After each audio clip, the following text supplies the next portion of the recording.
but I now understand why it's in men's best interest to seek out the most advantageous marketplaces. It's like, regardless of whether you're a novice or a master fisherman, if you want to catch a certain kind of fish, it makes sense to go where there are more of those fishes. High-value men who have lots of sexual opportunity in the West will still travel to other places where they can get more of what they want more easily. That's not pathetic. That's rational and efficient. Even millionaires don't like paying more than they need to, even though they could afford to do so. And Western women are extremely expensive. Men here generally have to pay more for less relative to other marketplaces. So I'm much more sympathetic to this movement after spending a month abroad. Bro, I'm not gonna lie. It's currently 4 a.m. in Japan. And I'm not trying to come back to the United States, bro. Bro, I'm not gonna lie, bro. Japan is just I'm not trying to leave, bro. And I'm not getting on that flight, bro. I'm gonna find a spot out here or something, bro. I gotta go back to Atlanta, bro. Like, what the We gotta do A&P shoots and videos. The new A&P crib in Japan. Hey, what's going on, good people? In this video, we're going to be talking about a popular YouTuber who is a psychiatrist, and he's decided to open up and share his opinion on the Passport Bros, and it seems as if he has a changed mindset on passport men after spending a month living in Japan. So, we got to get into it and break it down. I'm not here to hold you. Let's review it. I'm Dr. Orion Taraban, and this is Psych Hacks, Better Living Through Psychology. And the topic of today's short talk is Passport Bros and international dating. So this is a topic that has come up frequently in the comments of several of my videos, and it's a topic that I've been requested to discuss by many people over the last several months. If you're unfamiliar with the subject, Passport Bros is the collective term for a movement among Western and specifically American men who are increasingly pursuing mating and dating opportunities abroad. These are guys who are flying to places like South America and Southeast Asia and the Middle East in order to access sexual opportunities that they argue aren't available in their home country. And I'm going to respond to this phenomenon through the lens of my recent experiences spending a month in the country of Japan. Now, I'm not very knowledgeable about this phenomenon, but to be honest, there was always something about the Passport Bros movement that felt a little sleazy and pathetic. Without really examining it, my perspective was similar to the prevailing attitude, which was something like this movement was for guys who were too low status or unattractive to beat out their intrasexual competition here. They couldn't get laid in the States, so they basically engage in geo-arbitrage to leverage a relative advantage that wouldn't exist in their home country. My attitude was something like only guys who couldn't get what they want from women here would need to uproot their whole lives and travel halfway around the world, which kind of made these men out to be conniving beta males. That was my attitude before spending a month in Japan. That is no longer my attitude now.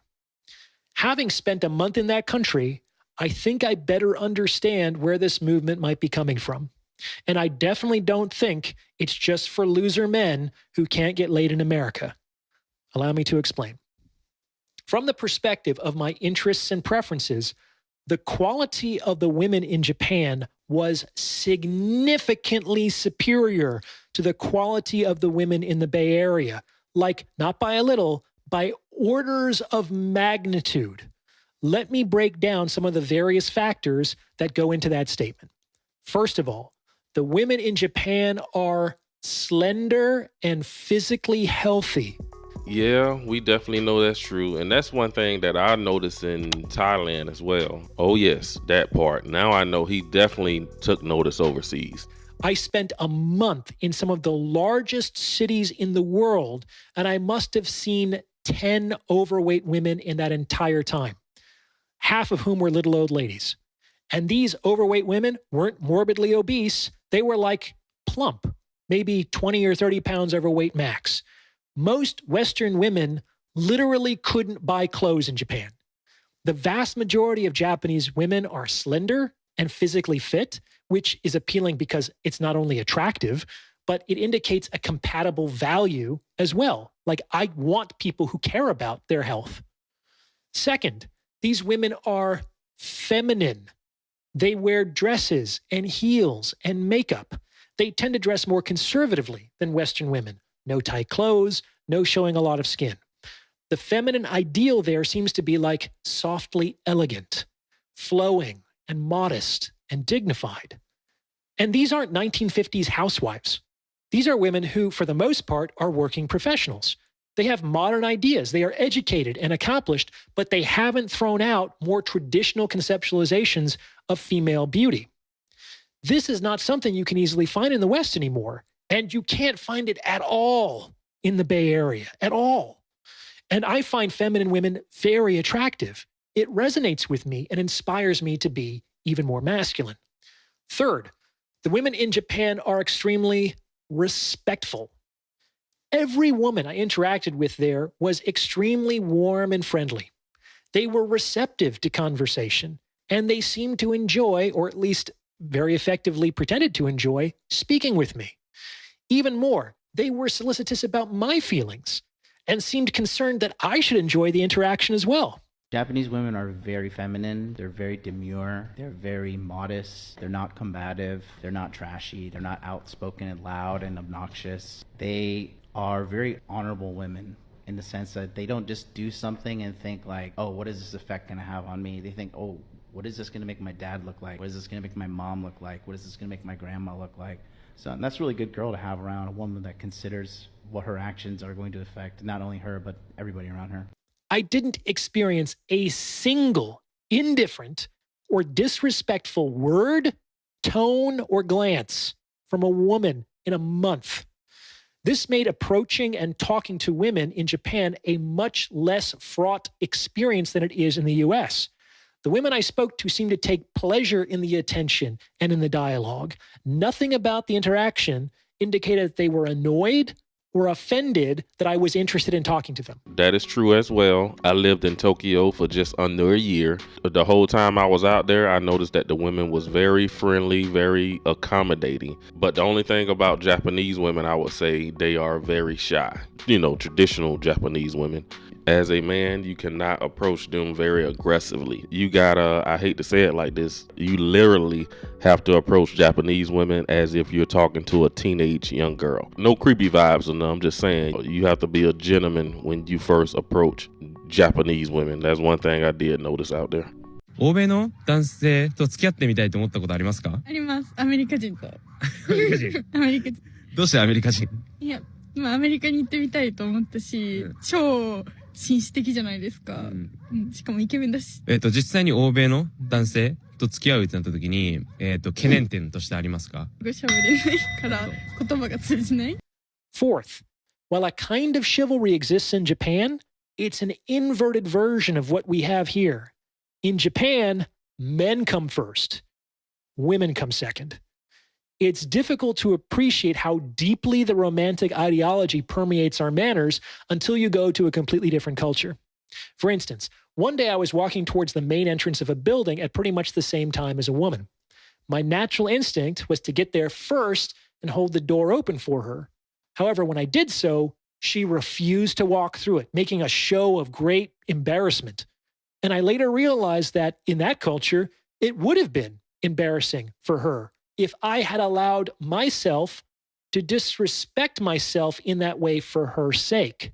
I love the way he broke that down. I've heard of that before out there in Asian countries, but I didn't get the concept of it. But he just broke it down good right there. Foreign women want masculine men. They really don't want simp beta male men. They want a man to remain in his masculine frame. And I later realized that in that culture, it would have been embarrassing for her if I had allowed myself to disrespect myself in that way for her sake. Another example. Many years ago, I spent some weeks in Japan studying Buto dance in an immersive program. The first night of the program, at the General Assembly, we heard a long speech on how the organizers miscalculated the number of futons they needed for the students. Apparently, there would not be enough beds for everyone, so the women would have to sleep on the bare floor without cushions or sheets until the problem was rectified. Now, there were a couple other Westerners in the audience, and I remember we were just looking at each other in disbelief. To say we were shocked would not be an understatement. The idea that the women were going to sleep on the ground while the men were going to sleep in the beds felt completely unnatural to us. However, our way of doing things is just as unnatural to Japanese sensibilities. That's starting to change more and more as Western ideologies continue to infiltrate Japanese society. But the important thing here is to understand that a lot of what many people believe to be the natural dynamic between men and women is really very culturally bounded and culturally specific. And to be honest, it felt good to be honored for being a man. Like, it's not a bad thing to be a man in Japan. In fact, it seems to come with some privileges that are more commensurate to the responsibilities that men generally take on.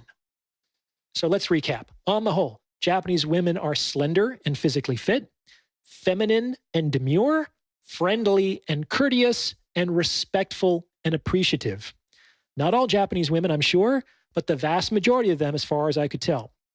When I spoke with them, the feeling I got was that they felt lucky to be interacting with me, which is a total reversal of the attitude you generally encounter in the West.